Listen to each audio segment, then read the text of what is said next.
Hello, everyone. Thanks for joining us for our next live session.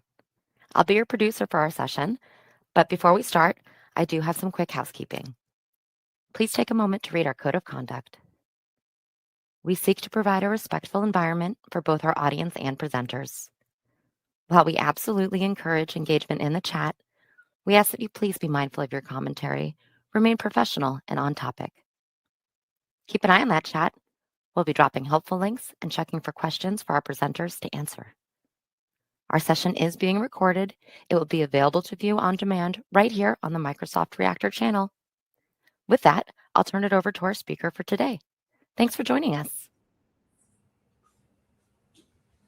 Hello, everyone. Thank you so much for joining us for our final Reactor session of Fabric Data Days 2025. We are so happy to have you here. Today, we are going to be talking about careers in data. Where can you go? What can that look like for you? And especially, it doesn't have to look the same for everyone. So let's go ahead and get started. My name is Shannon Lindsay. I am on the Microsoft Fabric community team, best job in the whole world. And I am so fortunate to be here with my friends Stephanie and Shabnam. Hello, everyone. Hi, everyone. And Shabnam, you want to introduce yourself? Yes, hi, everyone. I'm Shabnam Watson. I'm a Microsoft Data Platform MVP and independent consultant. I help companies with their data Microsoft products. And I'm super happy to be here with you today talking about careers in data. Thank you so much. Stephanie, take it away. Hi, everyone. I'm Stephanie Bruno, also a data platform MVP and a Microsoft certified trainer. I'm also an independent consultant at datawitches.com. You can find me there. And I'm also very happy to talk to you about all of these different paths and different ways we can work in this field together. Thank you so much. And we are super fortunate to be joined here today by the world's greatest moderators. We have Olajide and Chris here in the chat, along with our colleague Pam. And I know we have so many other of our friends here in the chat and on the line. So thank you so much to everyone for joining and being here. If you are joining the session for the first time, go ahead and drop a note in the chat and let us know if it's your first time or if you've been here before. We've been seeing a lot of people again and again, and it really feels like we're forming community, which we love. So go ahead and say hello in the chat and let us know if it's your first time or you're returning. And with that being said, let's jump in. The purpose of today's session is really to talk about career paths in data, what that could look like, how you can get your foot in the door, and it really is going to be a conversation. If you have questions, please put them in the chat. Our moderators are happy to answer them. And then, of course, the three of us will be just having a discussion about what this could all look like. Before we jump into the content itself, this Fabric Data Days has been a big initiative put on by our full community, and we want to make sure that you have access to all of the recordings, and we still have some upcoming events that are being run by the community that you can find at aka.ms/fdd/schedule. So please go ahead and check those out. We do also have a special announcement. We are going to be continuing this effort, Fabric Data Days, monthly. It's been such a success. We've had so much fun hanging out with you all and making sure that we're all gaining the skills we need to stay up to date in this data world. And so we're going to be doing these sessions once a month. You can register now at the link you see on the screen, or use the QR code, scan that with your phone, and then it'll take you right to the link. The topic for January is something that has been on the top of my mind for almost like the last 3 years, which is what do we do as a data analyst and how does our role change in the era of AI? So I'm really looking forward to hearing that presentation. And then, of course, we always want to learn from you. So we are trying some new things, as you've seen during Fabric Data Days, and we really want to make sure that we have special sessions where we are catering towards people who are new in career or who are students. So we know that once you come from that school environment, you are able to take off and launch into the data world. So we want to make sure that we have things especially for you. If you are a student or you consider yourself early in career, or even if you're a lifelong learner, maybe you're switching careers later, please scan this QR code and go take our survey. It's super quick, but we just want to understand how we can best serve you. So please take a look at that. And with that being said, let's start the discussion. Let's talk today about careers in data. We're going to explore careers in data in general today. And of course, what you're going to see is we are going to align those to the Microsoft universe. Now, keep in mind, there are careers in data with all sorts of different tech stacks. We're just going to be focusing on the one today. But a lot of what we're going to be saying is going to be generalizable to all sorts of data roles. So what are we going to take you through?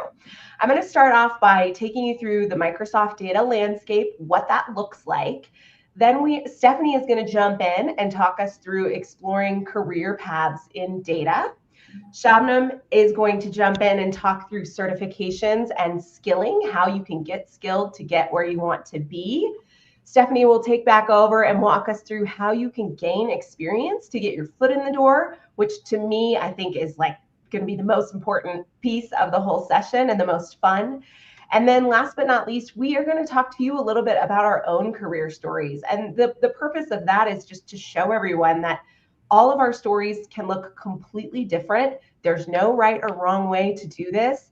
And we as a community are here to support each other.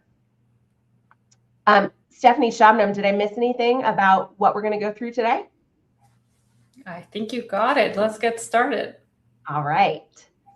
Quick reminder, this is live and interactive. We know the chat is popping off. You're already in there, but please remember you can ask your questions.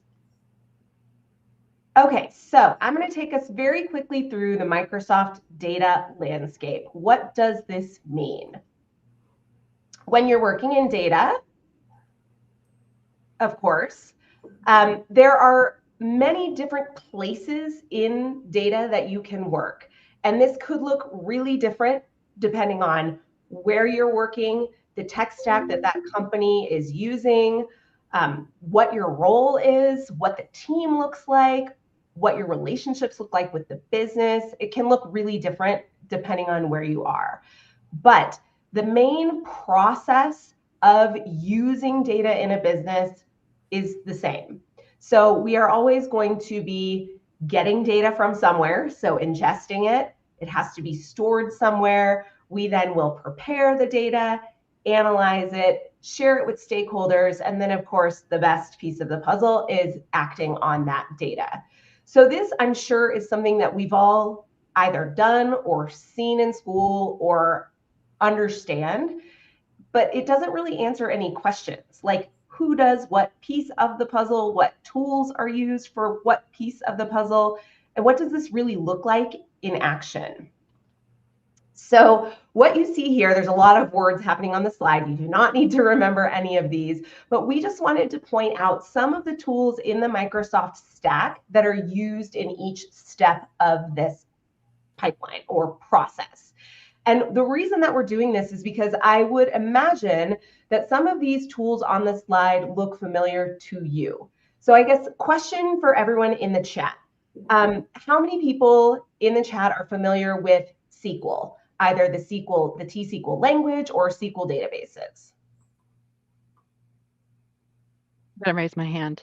Me too. Yeah, me too. In fact, that was my entry into all of this world. We'll talk more about that later, but yeah, SQL's where I got my start into the data land.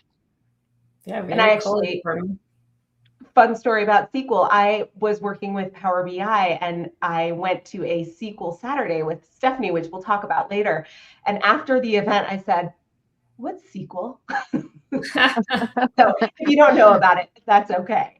Another piece that I want to highlight here is you'll see under the Analyze and Share section of the process, we have Power BI. How many people on the line are familiar with Power BI, or that's your tool that you love to work in? I know I'm a Power BI person through and through. Okay. Awesome. So we just wanted to point out what this process looks like. What are some of the tools that you might use? Because when you're brand new to working in data, it can feel like there's just so much going on in each of these steps, and it's hard to understand where you yourself fit in. So let's move on and talk a little bit more about kind of what are these core platforms that you'll use or see in your data careers. And a lot of this depends on the company that you work for, right? So if we are coming in as an early career analyst or data engineer or data scientist, oftentimes we don't have any say over what these tools look like.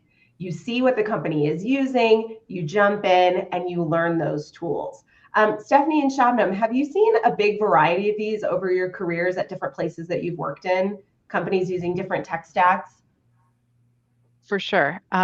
Yeah, I mean, I think there's a slide that we show sometimes that makes your eyes just glaze over, right? There's like 1,000 different tools to be using in this world, and it can be really, really overwhelming. Um, so definitely, you may not have control over that, but also try not to get overwhelmed by just the amount that's out there. You don't have to know everything. That's great advice. Shabnam, any thoughts from you about this giant tech stack world? Yeah, I think it still continues to be like that. So any company you join is going to have a mix. It's going to have a mix of products. Some are going to be Microsoft, some non-Microsoft, and you just have to learn to use the right mix for the project that you're on. And like Stephanie said, you don't need to know everything especially when you're getting started. And then eventually also nobody knows everything. Nobody can be expert in all of these tools. That's Thank you. also great advice. I think that's so important to remember because I know for me, I can feel intimidated or feel like, oh, I don't know enough because I don't know about XYZ, but nobody knows everything. Yes, and speaking of not knowing everything, one thing that you'll see here on this slide, which is new to a lot of us, is this kind of AI bucket here. And this is now becoming a core piece of the data world. And also, it's brand new. We're all still learning it. One other thing I want to point out is just that you'll hear people say this all the time, there is no AI without data. So our jobs are more important than ever now to make sure that the data infrastructure is in place and is in good shape so that we can then put AI on top of that. Okay, so what is up with this ecosystem? Why does it create so many careers? How do you know which one is right for you? We've already talked about this a little bit, but the core takeaway here is that every single organization in the world uses data to make decisions, or at least we hope they do, right? But every single organization in the world creates data for sure. The Microsoft data ecosystem in particular is adopted so broadly. You will find companies all over the world using Microsoft technologies, and that's great for us because that means we have job opportunities and there are places we can go. Roles do specialize around the different steps in that data journey. Now, that could look really different depending on what kind of organization you're at. If you're at a really small organization and the data team is just you, yourself, and you might be doing the whole end-to-end from ingestion to sharing and acting on the data. If you're working at an organization that has a huge data team, you might be super duper specialized to just working on the semantic models or just working on the data warehousing. So there are definitely different places that we can go. And then, of course, we talked about AI expanding the need for our talent and not replacing it. And then last but not least, the thing I want to emphasize is that these skills are super transferable. You learn them once, you learn the core concepts, you can apply them anywhere. Data is data. You can apply them to any industry. You can apply them to any subject. Like, it's just these skills are going to serve us well throughout our whole career. So now let's talk about what are the on-ramps? How do we get into this? Now I'm going to pass it over on the next slide. We're going to jump over to Stephanie, and she's going to talk us through what these different careers could look like. But I think we really wanted to talk through today that there is no single right way to do this. The coolest thing about working in data and the different people I've met, like Stephanie and Shabnam, is that we all come from very diverse backgrounds. I feel like I see a trend sometimes of people who are professional musicians who then transfer into data. I don't know if there's like some part of your brain that those two parts align, but just like you do not have to have a computer science background to get into this world. If you do have that, that's phenomenal, but also it can look different for all of us. We really want to emphasize that you should start with the fundamentals, learn the basics. If you're just starting out in data and you're like, where do I even begin? Start with Excel. Play with some data in Excel. See if you can write a couple formulas. Work with your friend Copilot or ChatGPT. Try to figure out some things in there. Check your work. Make sure you're doing things right. And then you can move on to those next steps. And Shabnam's going to walk us through like a structured kind of skilling plan later in the presentation where we'll talk about exactly how you can do that. We really want you to walk away today feeling like you have something in hand that you can take and use to upskill your career. We're also going to talk a little bit about getting certified to signal your skills early and to look shiny to employers. And then Stephanie's going to talk us through building your portfolio through these community challenges, open data sets, and different things like that, getting our hands on in the tool. So before I jump into or pass it over to Stephanie to explore the data career paths, Shabnam, Stephanie, is there anything I've mentioned in the last few slides that you want to highlight or you think is really important? I think for me, it's just make sure that you do realize, like Shannon said, there is not just one right way to do this. So whatever your background, wherever you're going, whatever your goals are, it doesn't have to look like anybody else's. So I think that's really just key. And that's something I really like about this field as well, is that it's just so open to everybody. And I just wanted to point out the Excel, that you mentioned. So it's one of the most powerful analytical tools of all time, and it stays to be. It serves a different purpose than Power BI, but in itself, it's a world of things that you can discover and learn.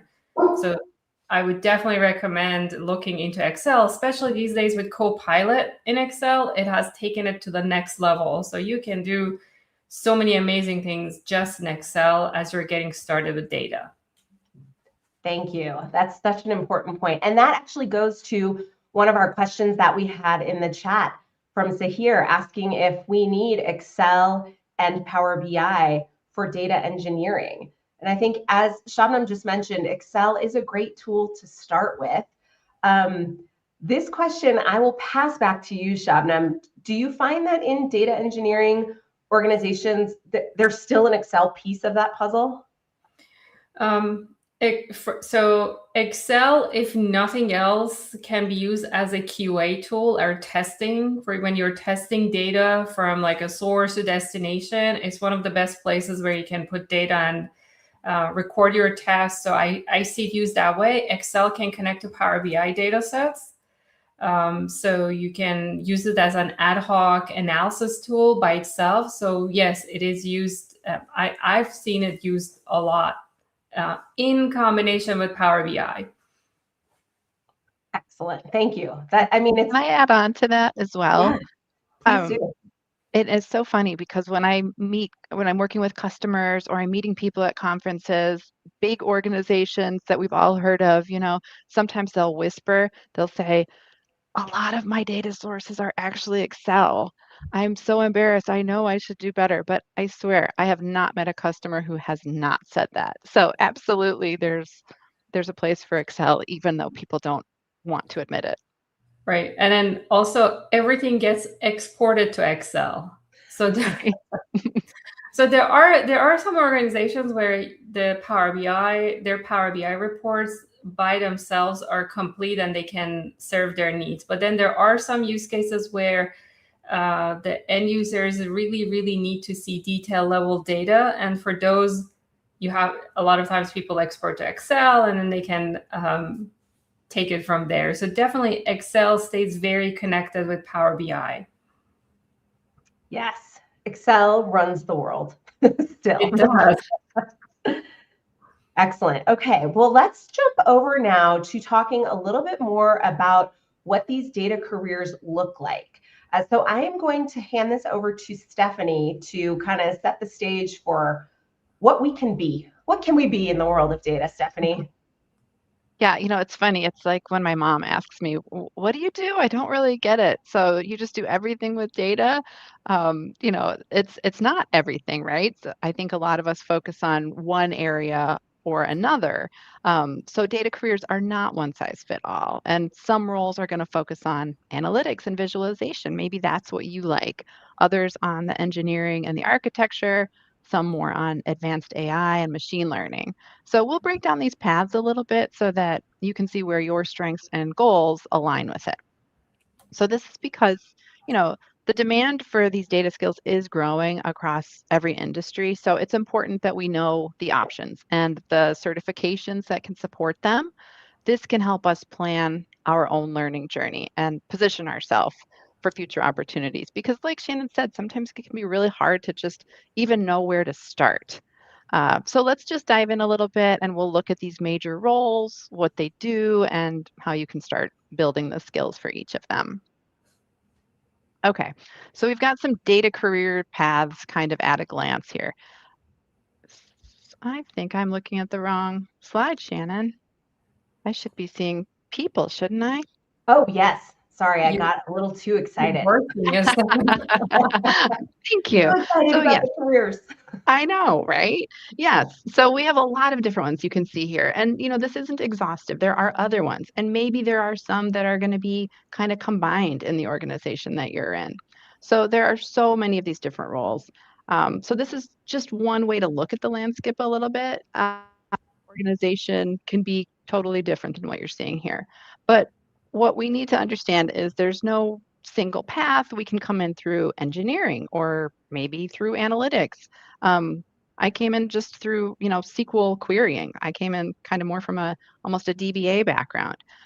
Some maybe through science or business roles, for example. So you might find, you're in a business role at work, but you really are enjoying data. So that's a really good clue to you that maybe you want to look into this a little bit more.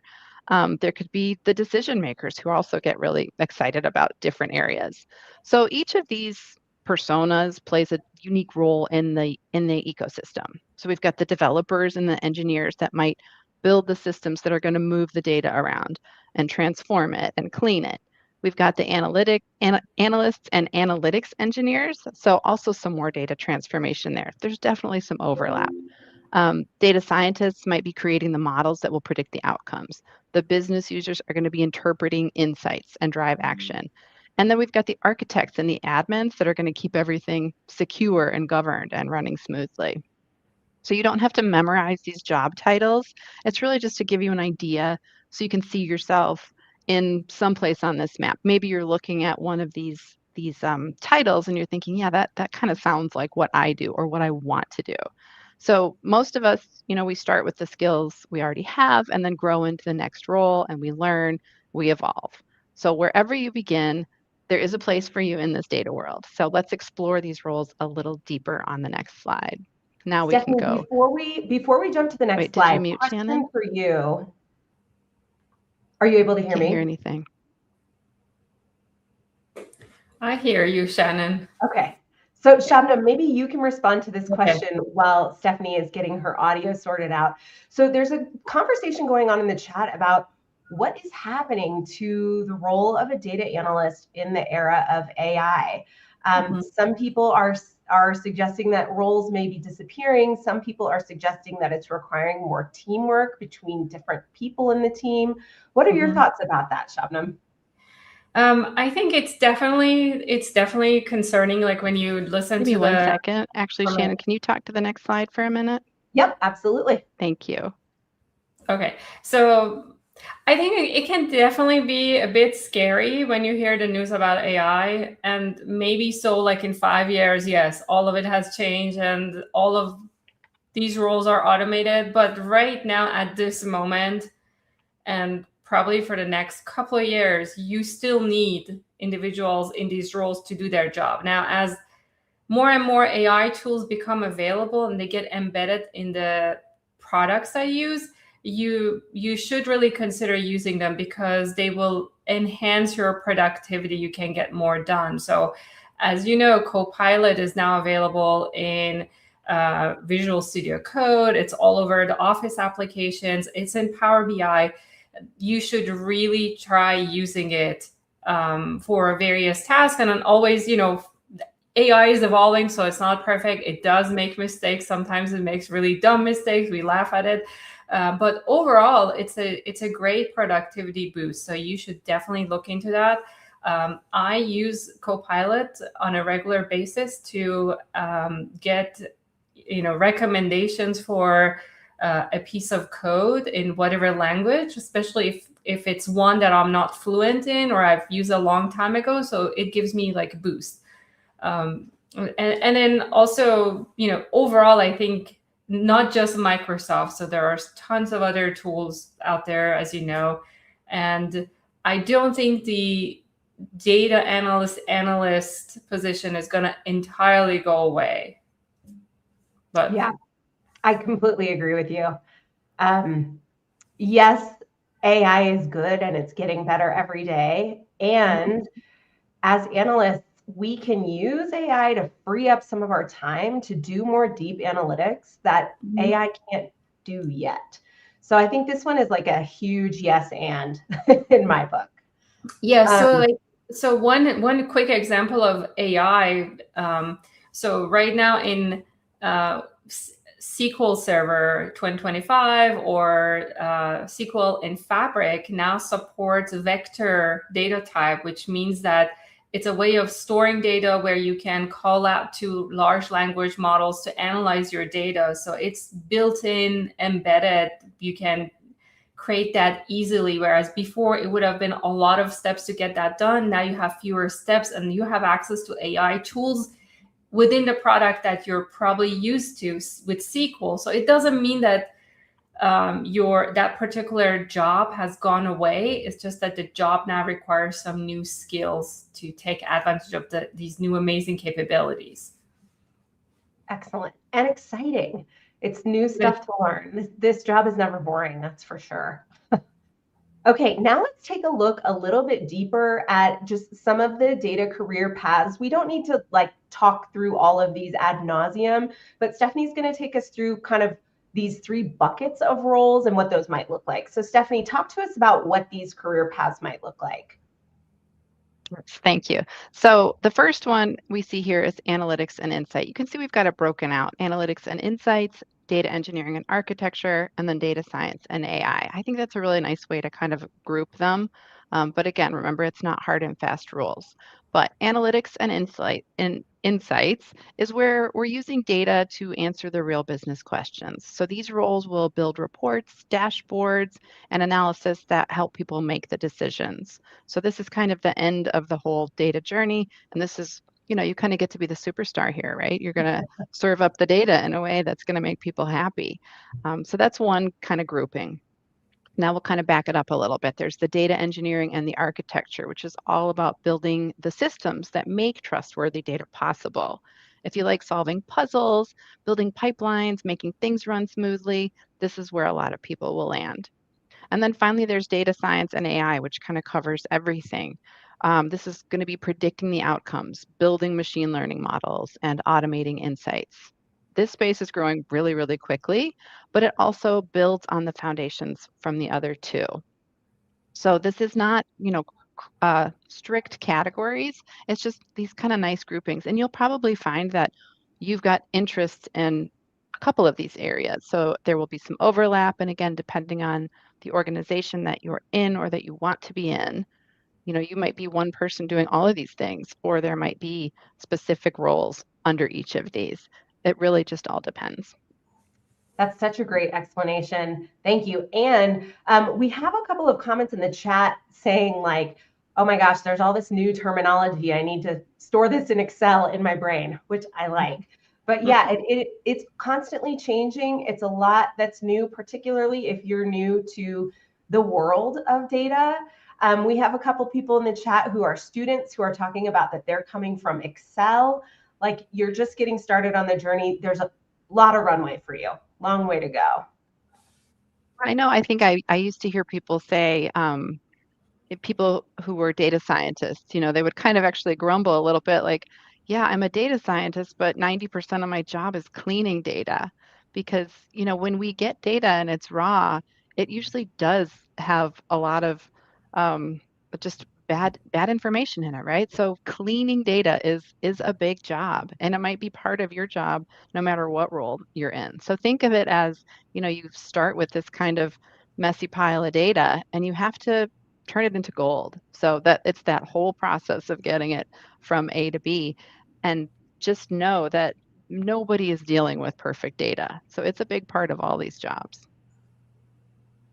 I have heard you refer to yourself as a data janitor. So It's that true. part Yeah. resonates with me. That's right. So how can we get into this, right? So there are a lot of different paths into these roles. Not everyone begins their data career with a title like an analyst or an engineer. Many people enter through other roles that simply use data. So things like operations, marketing, finance. I know I used to work with someone who was in finance and he became just this excellent Power BI developer. That's just what his interest was in, or even community projects. So what matters isn't the title that you have or that you want to get, it's really developing the skills, building a portfolio, and finding ways to practice with real data. This is really important, I think. So that's why the next section is on skilling and certifications and why this is so important. No matter where you start, there are some clear steps you can take to grow into a data role. You don't have to know what to do because there are some really nice paths built for you that you can just you can start with those paths and see if it's something that you're interested in, or see if it really speaks to you in a way that you want to learn more. So I think with that, we can turn it over to Shabnam to talk about the skilling and certifications.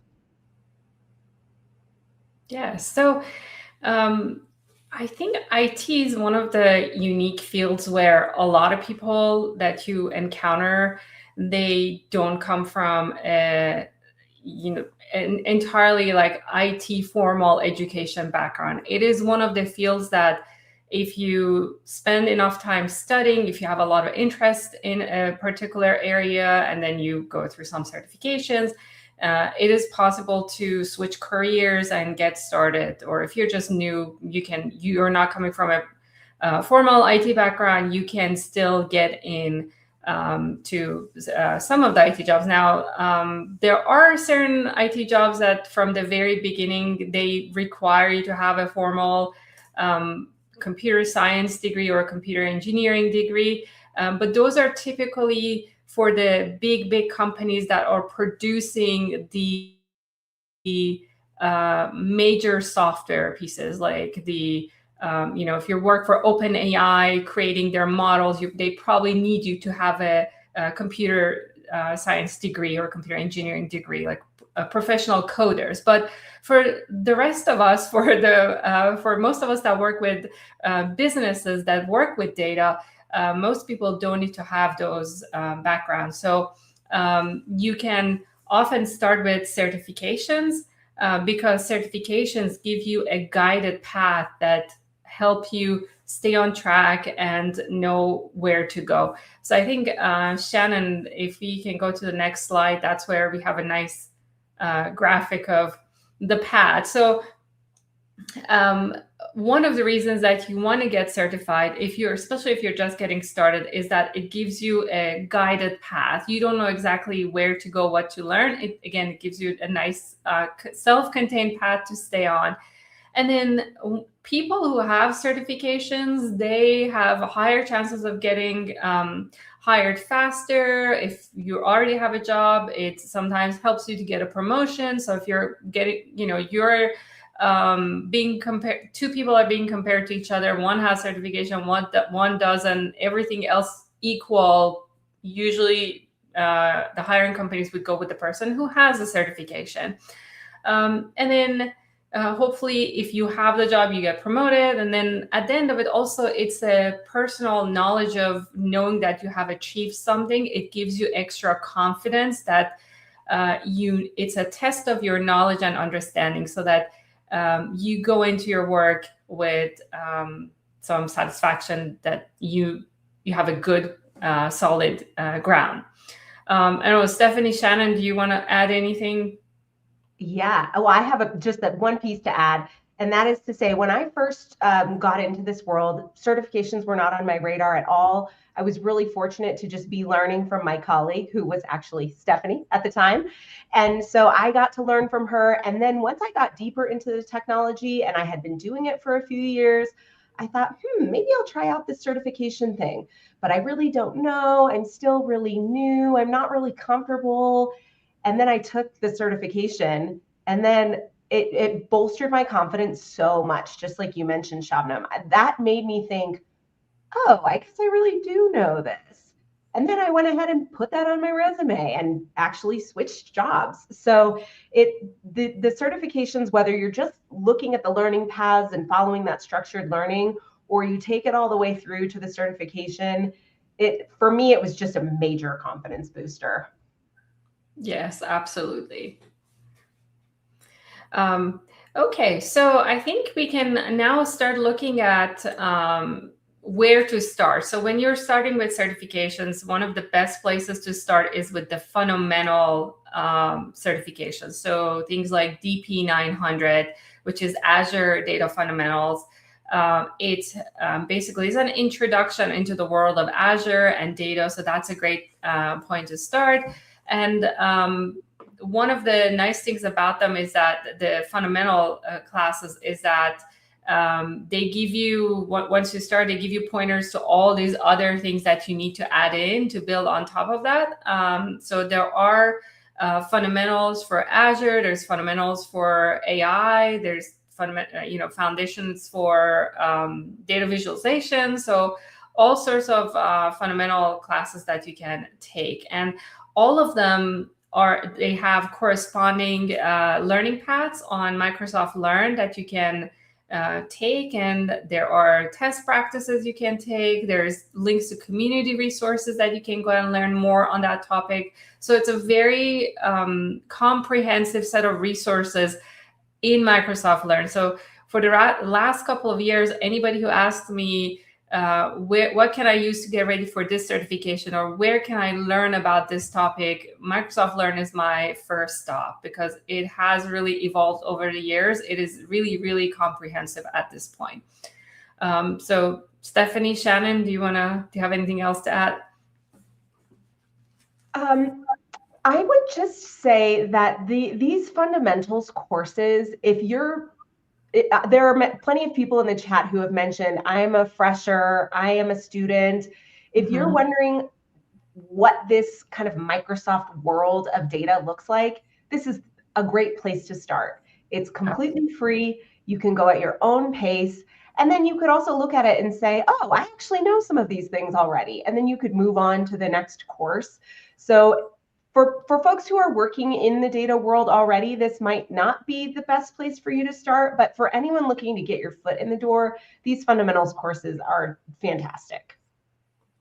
Well, and even if you're already in the data world, I mean, it couldn't hurt. I mean, I always find that when I'm doing a course or I'm attending a session somewhere, even if it's something I think I know, I always learn more, because we don't know everything, and somebody else who's sharing this information, maybe they've had to solve a problem that you haven't had to solve. So even if you're already in the world, I actually do find the fundamentals a good learning resource. Yes, I agree, especially with the AI courses. So I would benefit from taking the fundamental AI courses, which I think we have them listed on the next slide, Shannon.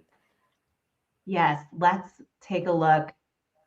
Now, pop quiz, memorize all of these numbers. We're going to take the slide away and we're going to quiz you in the chat. Oh, no. Just kidding. Go ahead, Shabnam, take us through. Oh, you made me nervous. I didn't know all. I don't know if I know all of them. Okay. I certainly do not. Okay, so we have 3 groups here. So the top group that's highlighted, these are the fundamental certifications that we were just talking about. So again, there's the data fundamentals. That's for if you're going to go into the data engineering, data science. There's the Azure fundamentals. That's really good. It talks about the cloud. What's the cloud? What's cloud? Microsoft Cloud in particular. A lot of core concepts are in there that even if you're going to work with, let's say, a tool like Microsoft Fabric, that's software as a service, you don't see a lot of the behind the scenes tools that are in Azure. It's still very useful to have that foundational knowledge. And then once these are the fundamental certification, then the next category is the beginner classes. So currently there's 2 AI certifications, which, by the way, these are the ones that I also have seen some people take recently, and they've been very happy. So these are on my to-do list to get them done.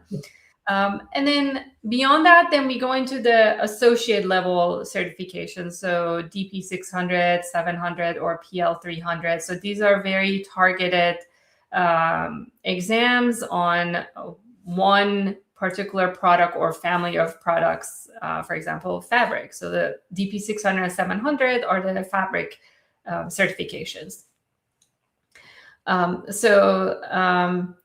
Shannon and Stephanie, I don't know if you wanted to add anything. I do. I want to add something. A couple things. Even if you don't plan to get the certification, I do think that the learning paths leading up to the certifications are really worthwhile. Again, it's just a great place to learn. It's a nice, it's just a nice path to get you comfortable with all the concepts. So you can do these learning paths without actually taking the exams. And second, if you do take an exam and you don't pass, don't give up. Don't beat yourself up. Anybody here has not passed an exam they've attempted? Me? I'm sure there are some others too. Non-Microsoft, but yes. But yeah. So, if you do take an exam and it doesn't go the way you want, just don't give up. You can always take it again. Yeah, especially if you can find some of the promotional vouchers, exam vouchers, sometimes they give you 100% discount. So those are great opportunities for you to just go and take the exam and get yourself familiar with it. And I will jump on to that. With that being said, the Fabric community is often doing promotions to help people get certified. So make sure that you are a member of the Fabric community, because it is in the Fabric community that we advertise when those certification vouchers become available.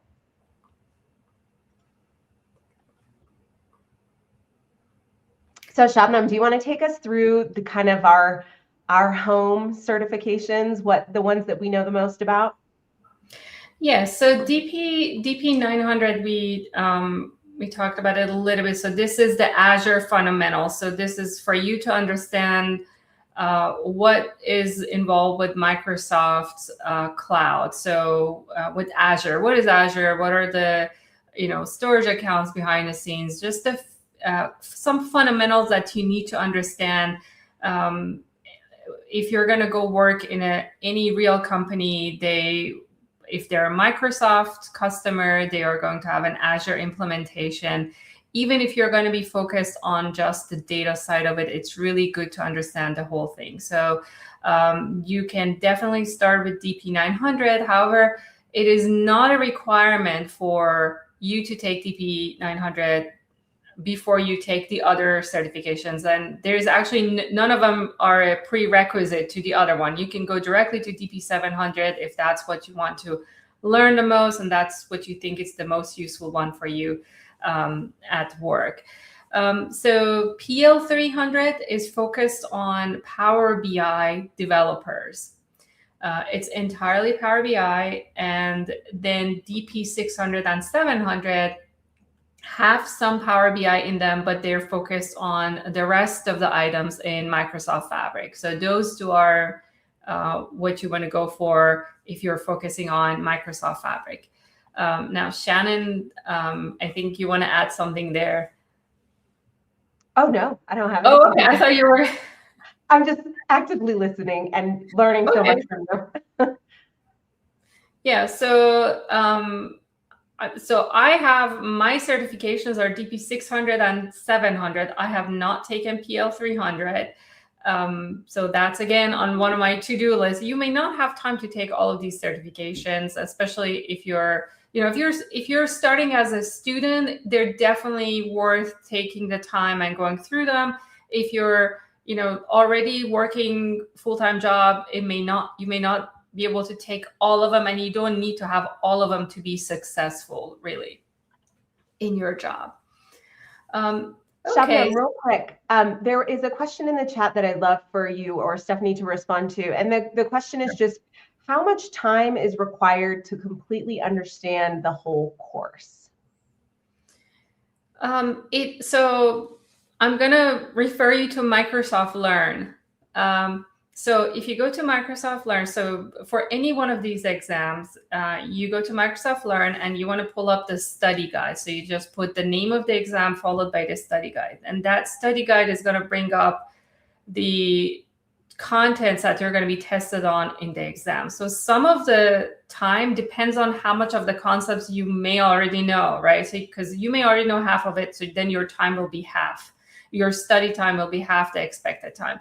But anyways, once you go into the study guide, it has some guided learning modules. So there are these learning modules, and each learning module gives you the average study time. So it will tell you that you have to take these 5 modules, and each module will tell you, okay, this one is expected to be done in 1.5 hours. So that gives you some guidance of how much you need to study for them. Thank you. That's really helpful. And I usually, Oh, go ahead, Steph. If you're not sure, like Shabnam said, you may know some of these concepts already. And I did see a question in the chat about what kind of questions can we expect on the exam. There are practice exams as well. So if you're not sure what areas you need to focus on, just take one of those practice exams. It will give you a score, and it will even tell you which area you should spend more time focusing on. And that transitions us perfectly into the next slide. That wasn't even planned. Yes. So again, when you're preparing to take one of these exams, you want to set a goal. And one of the best ways for me to set a goal for, let's say, I want to pass DP 600 or DP 700 or any other exam, is to go ahead and schedule the exam. Okay, so hopefully you can find one of the discounted vouchers and schedule your exam, because that gives you a timeline that now you're gonna hopefully stick with. And sometimes, depending on who you schedule the exams with, they let you reschedule the exam as long as you reschedule within a certain number of hours. So you have to read the fine print. Many of them allow you to reschedule. So give yourself a time and schedule your exam so that you know you're going to take the test by that day. And then from there, just go through the modules that the study guide gives you, and keep a list for yourself, a checklist. I had a checklist for myself in Excel, of all places, and then I brought that into Power BI. I made myself a Power BI report to track my study, because I didn't have a few full days, or let's say a week, to dedicate to studying and getting ready for the certification. I had to break it apart over several months. And then I wanted to make sure I had covered every area of the exam that I needed to study for. So definitely create some kind of plan for yourself. And then in the study guides of all these exams, there are helpful links that will take you to practice tests. So these exams have practice tests, so make sure you take that. And the nice thing about the practice test is that every time you answer a question, it gives you an opportunity to check your answer, and it will tell you why some of the answers are right, correct or incorrect, gives you links to more places that you can study for the ones that you get incorrect. So I highly encourage you to take the test exams and make sure that before you go to take the actual exam, you are scoring really high on the practice tests. These certifications are not, these exams are not impossible, difficult exams, but you have to prepare for them. They're not the type of exams that you can just wing it. So you need to, you definitely need to prepare for it. Again, if your goal is hopefully to not only learn, but also pass the test. And then finally, and then also the last thing I would say is that one question I get is that people say, well, are the Learn modules associated with the study guide, are they enough for me to pass the exam? And if you look at what the exam covers, and if you keep a checklist, you may notice that there are some areas where the modules do not cover. So those are the areas where you have to search outside of Microsoft Learn and go to the community resources to learn more on. Shannon. I love that point about, searching outside, using the community. And of course, you have here on the slide here, Shabnam, practicing hands-on. That's so important. So now we're going to shift over to Stephanie, and she's going to talk us through both of these things. How do we practice hands-on? How do we engage the community? How do we build a portfolio to make sure that we're really learning these skills? So thank you so much, Shabnam. Stephanie, do you want to talk us through this, like, how do we actually do it piece? Yeah. And I think that's a great transition because, whether or not you're planning to take an exam, it's better if you have some experience. It's just going to make you more comfortable either way. So let's talk about how do we get this experience, because you can't really learn the data skills by just reading or watching videos or taking practice exams. You really need to use it. You need to bump up against some problems and solve them so that that's how we absorb learning, right? So it's this real world practice that will build your confidence and retention. So how can we do this? Well, we can start small, we can scale to real projects.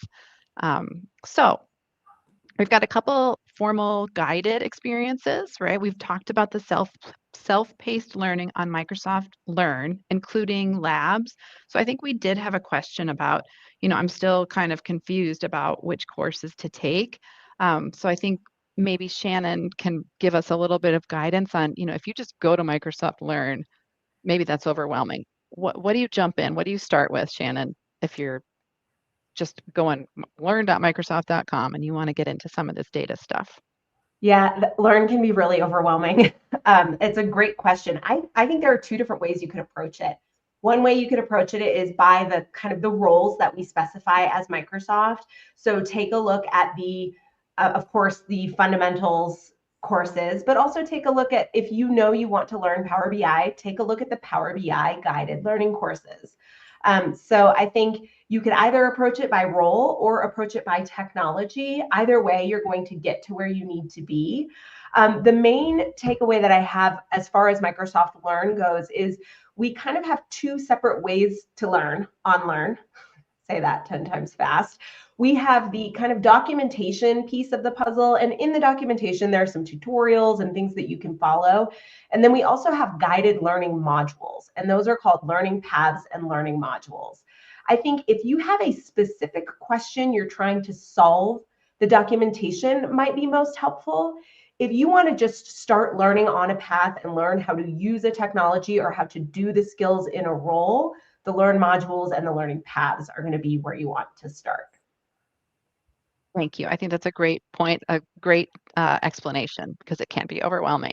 And also remember that all of this self-paced learning on Microsoft Learn is free and it's available anytime. So you can jump into that anytime. If you've got an extra half hour for lunch and you want to just take a course while you're eating, you can do that. You can jump in.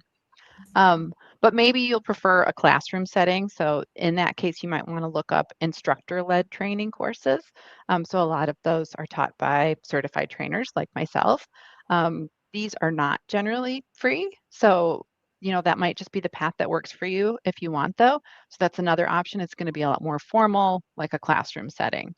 A couple other free options that there are, though, are the dashboard in a day and Fabric Analyst in a day.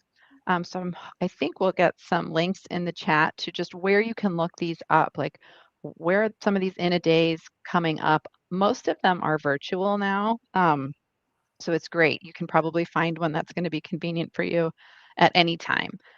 So dashboard in a day is Power BI focused. Fabric Analyst in a day is more Fabric plus some Power BI focused. Stephanie, question. I just interrupted you. You might be about to spill the beans, but are there any Fabric Analysts in a Day events coming up that perhaps you and Shabnam are teaching? Well, as a matter of fact, there is one on January 13 that Shabnam and I are teaching. It is free, and I think I do see the link on the bottom of the slide. So please, if you would like to join Shabnam and I for a full day virtual, I think it's in the Eastern time zone. Please join us there. Just go ahead to this link and sign up. We would love to see you there. So these are a couple ways a couple options for how you can learn through these guided experiences. What if that's not for you? Let's go to the next slide and just talk about just jumping into a project, right? You can just build a project. You can start small, get a manageable self-contained project that works best. If you have something that you're curious about, like I do this a lot. I was looking for a great resource on skiing and ski resorts. I was just interested. That took me down this entire rabbit hole of downloading all the data I could find on every ski resort. And then I thought, well, I should learn a little AI. Let me do some real time with it. So, if you're interested in something, it's going to make your project a lot more fun.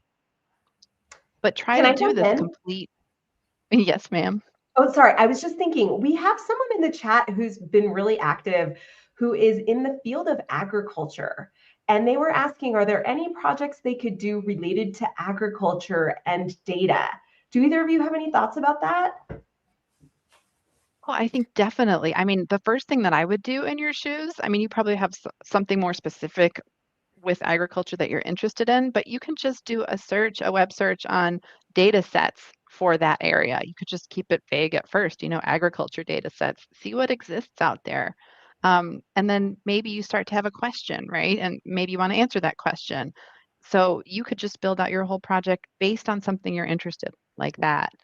Shabnam, did you have anything to add on that? No, same. So I would say if you already have access to some data, maybe I don't know if you're in school or you're just started, but agriculture must have some kind of data. And whatever that is, see if you can bring that into Excel or Power BI and play with it and make something out of it, especially with the help of Copilot. I would use Copilot to get ideas of what you can do with the data. And then, like Stephanie said, there is lots of free data sets out there that you can also get. I think it's called Kaggle. I think it's a website that has a lot of the free data sets. You just have to create an account and then you can download. And I haven't looked at agriculture data, but there's a high chance that they have some there. Definitely. Maybe you want to, yeah. And one thing that I like to do to really challenge myself is find 2 data sets and put them together, so maybe I'll take the agriculture data and then I'll combine it with some weather data and see if I can come up with some insights. Or maybe there's just a problem that you need to solve and it doesn't exist. That's a fantastic way to learn. That's how I got my start in building a couple not public utilities, but Power BI utilities that are just free. Is the solution didn't exist. So I thought, I'll just make it. So by the way, speaking of agriculture data, the KQL sample data set in Fabric is based on the weather data. So there's a data set there that talks about the storms in United States for a certain time period, and it talks about the damages that it has caused to either property or to, I believe, some farms. So agriculture. So you may want to look into that. That's a really cool area to look into with the KQL databases, which is from Fabric real-time intelligence. Yeah, absolutely. That's a great point, Shabnam. I'm glad you remembered that one. And I do just want to also point out the community contests. I think we had a lot of questions in the chat about how do I build a portfolio? Where do I show off what I've done? These community contests that we mentioned are super helpful for that. There are also galleries in the Fabric community site, not just related to Power BI. There's a notebook gallery, I think, different contests. So you can just do one of these, you can solve a problem and then you can publish it to one of these galleries. This is how you can kind of start building that portfolio. If there's something that's not on the gallery, by the way, you can also use GitHub. You can just start posting some things that you build to GitHub, and then you can start showing people what you know. I mean, I know for me, I'm way more interested in seeing what someone can do than just seeing their resume. You know, it's great if I can see links to what they've done. So contests are a fantastic way, as well as just some of these other public areas. But jumping ahead, um, in addition to the formal training, right, the guided paths, and just your own projects that you might do on the side, there are also loads of community resources. We love the community. The community provides so much information, tutorials, blogs, sample files, and forums. You can ask questions. All of us involved in the community love to help people and answer questions. And we like to encourage each other too. So I would say don't just be a lurker, get involved, put yourself out there, ask questions, contribute. It's a great way to not only learn from what other people are doing, but it's also a great way to expand your network. And I think that's really important in this field as well. Any additions from you guys? No, thanks. I think that is great. We are just running up against the clock. We are running out of time. We wanted to share our favorite community events with you all. These are all, you can just do a simple online search and find resources for these different community events. We encourage you to get involved. I can see that some of you are already forming community in this YouTube chat, which is just amazing. So thank you so much to everyone for being here and for going through this journey with us. With that, I'm going to wrap us up and talk about what's next in Fabric Data Days. So just a quick reminder for the full schedule of all of the Reactor sessions that you can watch on demand, you can visit the AKA link that ends in live. And to get a list of all of the sessions that are happening, visit the schedule page. We are continuing this effort. It is going to be once a month, and we cannot wait to see you all here again. Finally, we've got this survey we would love for you to fill out, particularly for those of you that are on this call who are just getting started. How can we help you enhance your career and get your foot in the door? I'd like to say a huge thank you to everyone on the line, to Shabnam and Stephanie for spending your time with us here today, to our producer, Jordan, and Pam in the chat. Thank you so much for a great event, and we will see you all next time. Thank you. Bye, everyone. Thank you.